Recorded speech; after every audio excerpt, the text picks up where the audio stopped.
मित्रांनो, 3 अत्यंत महत्त्वाचे विषय आहेत. पहिला विषय आहे अग्रवाल पोर्शे कार यांच्या संबंधाने.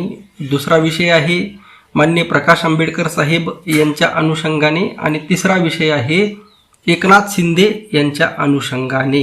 मित्रांनो, अग्रवाल पोर्शे कार तुम्हाला सगळ्यांना माहीत आहे. मे 2024 मध्ये पुण्यातील कल्याणी नगरमध्ये जो बहुचर्चित हादसा झाला, संपूर्ण देशातील मीडियाने हे दाखवलं, त्यावर मोठी चर्चा झाली. आणि नशेच्या अवस्थेमध्ये दोघा जणाला त्याने चिरडलं आणि ते दोघंही सॉफ्टवेअर इंजिनियर होते. आणि सर्वात महत्त्वाचं म्हणजे ते दोघंही हिंदू होते. त्या प्रकरणामध्ये अगोदर पोलिसांनी कशा पद्धतीने चुका केल्या, पोलिसांनी कशा पद्धतीने त्या बिल्डरला, त्याच्या पोराला, बिल्डर अशोक अग्रवाल आणि त्याच्या पोराला वाचवण्याचा कशा पद्धतीने प्रयत्न केला, हे आपण त्यावेळेस पुराव्यानिशी पाहिलेलं आहे. सोशल मीडियावरती व्हायरल झाल्यानंतर, त्यानंतर मीडिया चॅनलला उचलावं लागल्यानंतर आणि विरोधी पक्षांनी सुद्धा लावून धरल्यानंतर हे प्रकरण पुढं आलं आणि त्या मुलाला आणि त्याच्या वडिलांना अटक करण्यात आलं. एवढंच नाही तर ब्लड सॅम्पल्स आहेत, त्यामध्ये छेडछाड करण्याच्या आरोपामुळे त्या मुलाच्या वडिलांना आणि आईला सुद्धा अटक करण्यात आली होती. सध्या जमानतवर बाहेर आल्यानंतर विशाल अग्रवाल एका पार्टीमध्ये नोटांची माळ घालून डान्स करताना सध्या जो व्हिडिओ व्हायरल झालेला आहे, तो व्हिडिओ पाहून मन अगदी सुन्न करणारा व्हिडिओ आहे. 2 युवक मेलेले आहेत. लक्षात घ्या, येथील जी सिस्टम आहे ती वरवर असं दाखवते की आम्हाला हिंदूंची काळजी आहे, परंतु खरंच येथील सिस्टमला हिंदूंची काळजी आहे का? जैसलमेर राजस्थान येथील ठिकाण, तिथं हजारो गायी मेल्या, उघड्यावर टाकल्या. आणि त्या गायी कशामुळे मेल्या? पाण्याअभावी, चाऱ्याअभावी तडफडून मेल्या. इतका वाईट मृत्यू दुश्मनाला सुद्धा यायला नको असा वाईट मृत्यू ज्यांनी गायीच्या नावावर मतं मिळवलेली आहेत, असा जर गायींचा मृत्यू होत असेल. आणि आज देशामध्ये असं माहोल तयार झालेला आहे की मुस्लिम सुद्धा म्हणत आहे, बघा, मुस्लिम सुद्धा म्हणत आहे की गायीला राष्ट्रीय पशु म्हणून घोषित करा आणि गायीचं संवर्धन करा. आणि प्रत्येक हिंदू जवळपास म्हणत आहे की आता गायीला राष्ट्रमाता घोषित करा, तिचं संवर्धन करा, ती पाण्या वाचून, चाऱ्या वाचून तडफडून मरता कामा नये. आणि एवढंच नाही, शहरामध्ये जेवढ्या हिंडणाऱ्या गायी आहेत, बैल असतील, गोवंश जो आहे तो असा रस्त्यावर हिंडता कामा नये. जी सुरक्षित जंगलं आहेत तिथं हिंडले तर काही हरकत नाही, परंतु रस्त्यावर, शेतामध्ये अशी हिंडता कामा नयेत. तर त्याचं संवर्धन झालं पाहिजे, गोशाळाला भरभरून अनुदान दिलं पाहिजे. आणि मोठाल्या एक काय होतंय, सरकार काय करतं, जी एकदम एखादा व्यक्ती मोठी गोशाळा टाकतो आणि तो राजकारणी असतो आणि त्याची पोहोच सरकारमधील मंत्र्यांपर्यंत, सरकारच्या यंत्रणेपर्यंत असते आणि तो तिथून मोठा निधी मिळवतो, त्याच्या जीवावर तो बंगला, गाडी सगळं बांधतो. परंतु असे अनेक गोशाळा टाकणारे आहेत, अनेक शेकडोनी आहेत आणि ते इमानदारीने गायीची सेवा करतात. त्यांचं खरं प्रेम त्या गोमातेवर आहे, परंतु त्यांना सरकारकडून कसलीही 1 रुपयाची सुद्धा मदत दिली जात नाही. तर तुम्ही काय करा, अगदी छोट्याल्या गोशाळा प्रत्येक गावामध्ये असं करा, प्रत्येक गावामध्ये लकी ड्रॉ पद्धतीने, कोणत्याही पद्धतीने एका व्यक्तीला गोशाळेची अनुदान द्या, मदत द्या. बघा, प्रत्येक खेडेगावामध्ये 1 गोशाळा आणि त्या गोशाळेला तुम्ही 100% अनुदान द्या. प्रति गाय वर्षाला तुम्हाला किती द्यायचे तेवढे द्या. प्रति गाय वर्षाला किमान 50,000 रुपये तुम्ही द्या. म्हणजे 10 गायी जर एका गावामध्ये, जर छोट्या गावामध्ये जर 10 गायी त्या युवकाने जर सांभाळल्या तर त्याला 10 गायी मागे वर्षाला 5 लाख रुपये द्या. जर 20 गायी असतील तर वर्षाला 10 लाख रुपये द्या. आणि मोठ्या शहरातील गायी सुद्धा तुम्ही शहरामध्ये न ठेवता, शहरामधली त्यांची भटकंती आहे, उकिरड्यावर, कचऱ्यावर, पॉलिथिन खाताना, लोकांनी टाकलेलं उष्ट खाताना, ही गायीची अवस्था असता कामा नये. आणि यावर ताबडतोब सरकारने ॲक्शन घेतली पाहिजे. परंतु काय झालेलं आहे, आमच्या संवेदना मेलेल्या आहेत, आमची माणुसकी मेलेली आहे. हे तुम्हाला या अग्रवाल प्रकरणातून प्रकर्षाने पाहायला भेटलं असेल. आताच तमिळनाडूमधील पोलिसांचा एक व्हिडिओ व्हायरल झाला. त्यामध्ये एका मुलीच्या हत्येसंबंधी प्रेस कॉन्फरन्स होती आणि तिथं पोलीस दात काढताना दिसत आहेत. म्हणजे किती गंभीर हे प्रकरण असताना सुद्धा यांच्यामध्ये कसलंही गांभीर्य उरलं नाही.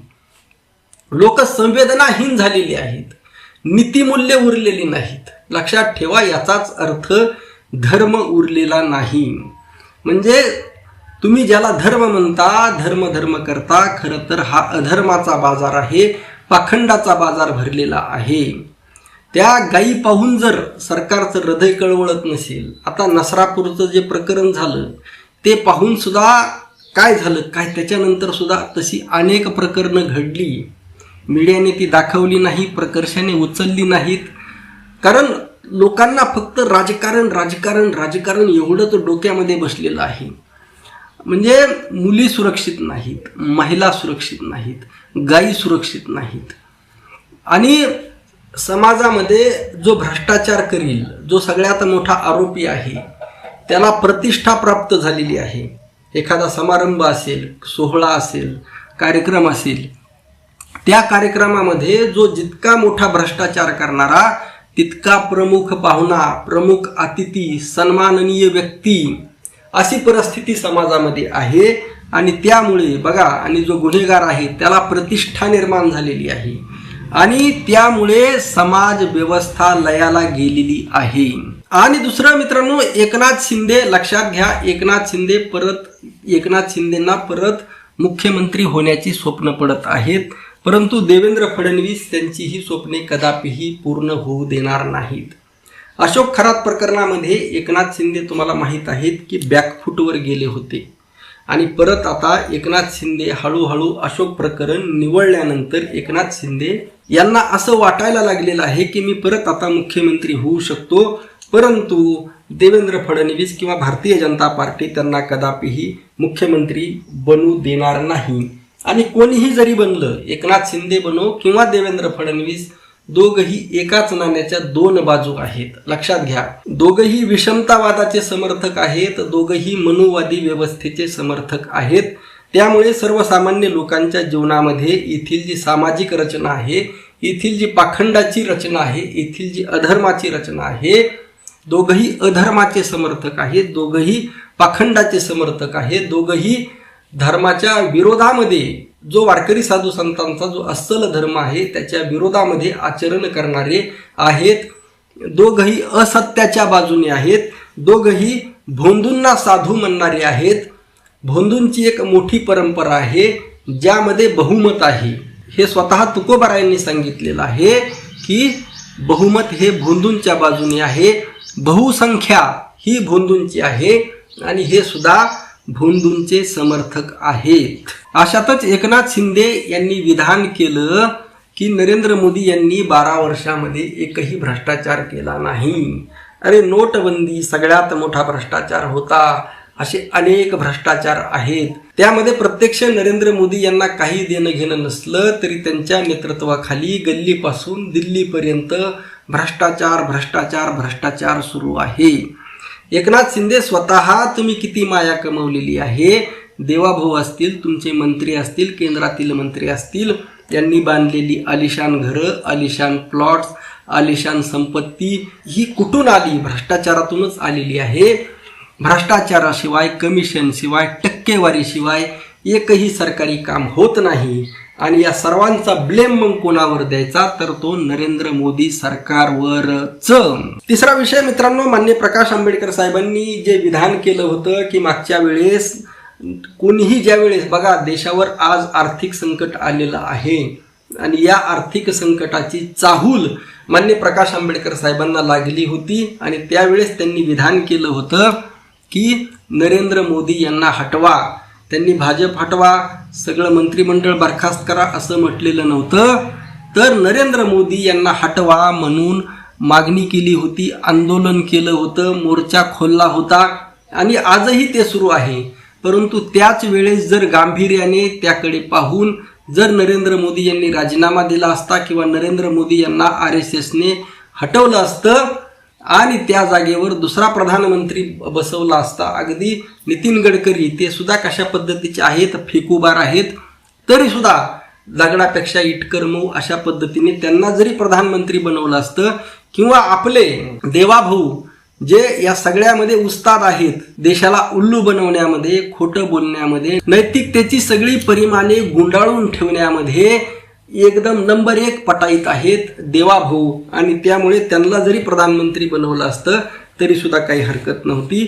परंतु माननीय प्रकाश आंबेडकर साहेबांनी जे काळाच्या पुढे जाऊन विधान केलं होतं त्याची प्रचिती, त्याची सजा आज देश भोगत आहे. आपलं मत नक्की कळवा. रामकृष्ण हरी. जय जगद्गुरु. जय शिवराय. जय भीम.